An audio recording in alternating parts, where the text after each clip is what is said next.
જય સ્વામિનારાયણ. આજે વાત કરવી છે બીજાનું ભલું. એક વખત બેન્જામિન ફ્રેન્કલિન પોતાના ધનવાન મિત્રના ટેબલ ઉપર $20 મૂકે છે. તેમનો મિત્ર ઊંચો જોવે છે અને કહે છે કે આ $20 શા માટે?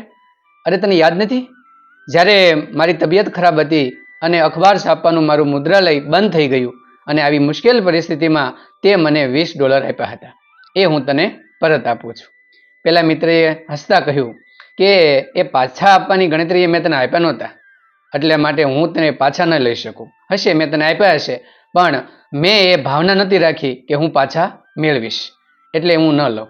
બેન્જામિન ફ્રેન્કલિન કહે મારે તને આપવા પડે, તારું મારા ઉપર ઋણ છે, એટલે મારે આ તને $20 આપવા પડે.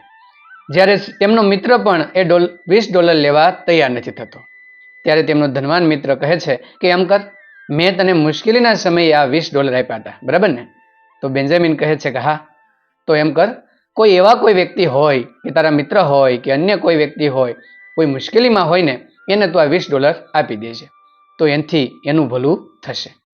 બેન્જામિન ફ્રેન્કલિન તેમના મિત્રને જોતા જ રહી જાય છે અને તે રકમ લઈને નીકળી જાય છે અને એ એવા વ્યક્તિને આપે છે કે જે મુશ્કેલીમાં હતા અને ત્યાં જઈને $20 તેને આપી દે છે. પેલો માણસ એકદમ ખુશ થઈ જાય છે અને કહે છે કે આ $20 એ ચિંતા ન કરતો, એ તારે મને પાછા નથી આપવાના, પરંતુ જ્યારે તને એમ થાય કે હવે મારી પરિસ્થિતિ સારી છે, ત્યારે આ $20 તું કોઈ બીજા વ્યક્તિને આપજે કે જે મુશ્કેલીમાં હોય, તો તેમનું પણ ભલું થશે. આ રીતે એકબીજાને મદદ કરતા કરતા અનેક લોકો સુધી આ મદદ પહોંચી જશે અને અનેક લોકોનું ભલું થશે.